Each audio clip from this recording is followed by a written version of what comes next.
제17장. 흠이나 악질이 있는 소와 양은 아무것도 내 하나님 여호와께 드리지 말지니 이는 내 하나님 여호와께 가증한 것이 됨이니라. 내 하나님 여호와께서 내게 주시는 어느 성중에서든지 너희 가운데 어떤 남자나 여자가 내 하나님 여호와의 목전에 악을 행하여 그 언약을 어기고 가서 다른 신들을 섬겨 그것에게 절하며 내가 명령하지 아니한 이럴 성신에게 절한다 하자. 그것이 네게 알려짐으로 내가 듣거든 자세히 조사해 볼지니 만일 그 일과 말이 확실하여 이스라엘 중에 이런 가증한 일을 행함이 있으면 너는 그 악을 행한 남자나 여자를 네 성문으로 끌어내고 그 남자나 여자를 돌로 쳐 죽이되 죽일 자를 2사람이나 3사람의 증언으로 죽일 것이요 한 사람의 증언으로는 죽이지 말 것이며 이런 자를 죽이기 위하여는 증인이 먼저 그에게 손을 댄 후에 뭇 백성이 손을 댈지니라. 너는 이와 같이 하여 너희 중에서 악을 제할지니라.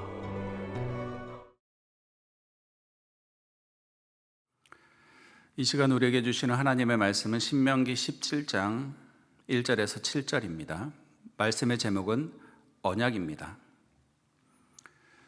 인류 역사상 수많은 재난이 있었지만 사망자 수만을 놓고 본다면 중세 유럽을 어렵게 했던 흑사병이라는 병을 우리는 기억할 수 있습니다.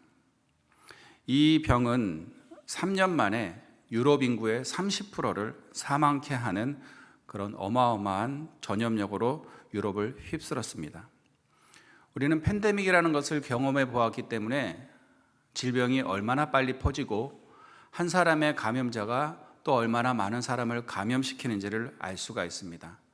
처음에 코로나가 발병했을 때 한국에서 또는 외국에서 얼마나 많은 사람이 죽었는지 우리는 잘 알고 있습니다. 그 일로 얼마나 많은 어려움을 겪었는지 또 얼마나 많은 자유를 억압받았는지 우리는 잘 알고 있습니다. 과학이 발달하고 의료가 발달한 요즘에도 그랬는데 1347년부터 1351년 3년 사이에 흑사병을 경험했던 유럽은 유럽 인구 30%가 사망했는데 그때는 많은 사람들이 환자들과의 격리를 선택했습니다. 시체는 성 밖에서 태우고 환자의 옷이나 집도 태우고 모든 것들을 태워버리는 그런 선택을 해야만 했습니다. 만약 그렇게 하지 않으면 그 병이 감염이 되면 또는 전염이 되면 온 성이, 온 마을이 전부 다 죽임을 당하기 때문에 그랬습니다. 신앙생활에서 있어서도 이렇게 전염력이 강한 것이 있는데 바로 오늘 성경이 말씀하고 있는 악입니다. 악은 작은 것이라도 우리에게서 멀리 해야 하고 악은 멸할 수 있다면 우리는 힘을 다하여 그 악을 멸해야 합니다. 그렇다면 우리가 제거해야 할 악은 무엇인지, 성경이 말씀하고 있는 악은 무엇인지 잠시 말씀을 통하여 은혜를 나누고자 합니다.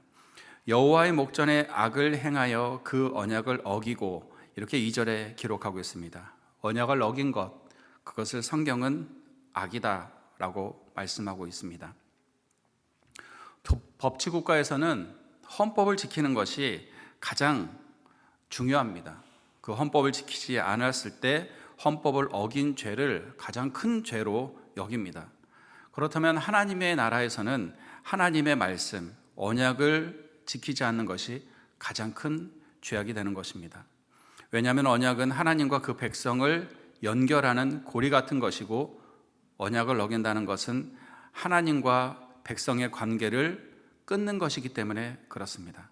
그래서 하나님께서는 언약된 하나님의 백성에게 하나님의 언약을 지키기 위해서 또는 지키라고 계속해서 말씀하고 계시는 것입니다.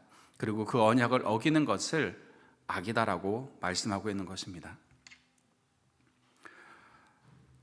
가서 다른 신들을 섬기며 그들에게 절하며 일월 성신에게 절하며 우상 숭배하는 것이 만약에 이스라엘 백성들 중에 조사해서 발견이 되면 그럼 어떻게 해야 하는지를 3절에서 6절은 기록하고 있습니다. 자세히 조사해보고 확실하게 그 가증한 일이 있는 것을 확인이 된다면 세 사람의 증언으로 너는 남녀 구분 없이 누구를 막론하고 돌로 쳐 죽이라 라는 것이 성경의 명령입니다. 그런데 성경의 명령은 사람을 죽이는 것이 목적이 아닙니다. 7절에 기록하고 있습니다.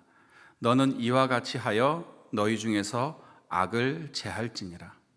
악을 제거하는 것이 가장 큰 최종 목적입니다.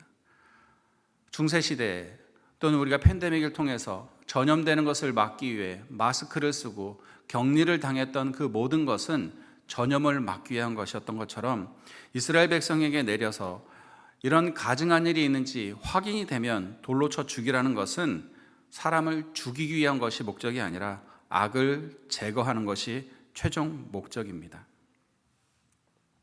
일벌백계로 다스려서 다시는 그런 일이 일어나지 않게 하시려는 것입니다. 교통사고, 교통범칙금에 대해서 강력하게 처벌하고 있는 나라가 우리가 잘 알고 있는 핀란드라는 나라입니다.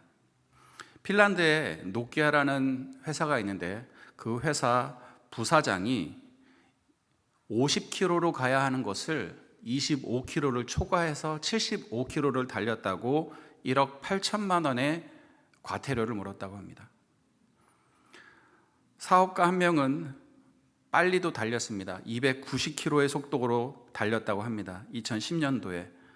그리고 그는 아주 어마어마한 벌금을 물게 됩니다. 12억 원이라는 벌금을 물게 됩니다. 이렇게 법을 어겼을 때 엄청난 벌금을 물고 엄청난 피해를 또 처벌을 받으니까 다시는 그런 일을 하지 않는 그런 사람들이 되는 것입니다. 핀란드 사람이라고 해서 악한 게 없는 것이 아니라 법이 엄하니까, 법이 엄격하니까 운전대를 잡고는 다시는 그런 일을 하지 않는 겁니다. 음주운전에 걸리면 최소 60일, 최고 2년까지 구속시켜서 구금한다고 합니다. 음주운전을 하는 사람이 거의 없다고 합니다. 성경에 돌로 쳐 죽이라 이렇게 말씀하고 있는 것은 죽이는 것이 목적이 아니라 그렇게 무시무시하게 해서라도 악을 제거하고 악을 선택하지 말라는 것이 하나님의 의도이신 것입니다. 그렇게 하지 않으면 하나님을 떠나 언약을 어기고 하나님의 아닌 것을 사랑하고 하나님의 형상으로 지음받은 하나님의 백성들이 하나님의 기쁨이 아니라 하나님의 슬픔이 되어서 사랑의 대상이 아니라 징계의 대상이 되고 멸망하는 짐승과도 같은 삶을 살 것을 너무나 잘 아시기 때문에 우리를 너무 사랑하셔서 무시무시한 말씀을 우리에게 주시면서까지도 하나님을 떠나시지 않게 하려는 그 하나님의 마음을 우리는 이해해야만 합니다. 언약을 어기는 자가 아니라 언약을 지키며 하나님을 사랑하며 오늘도 하나님의 백성처럼 믿음으로 살아가는 우리 모두가 되시기를 주님의 이름으로 부탁을 드리겠습니다.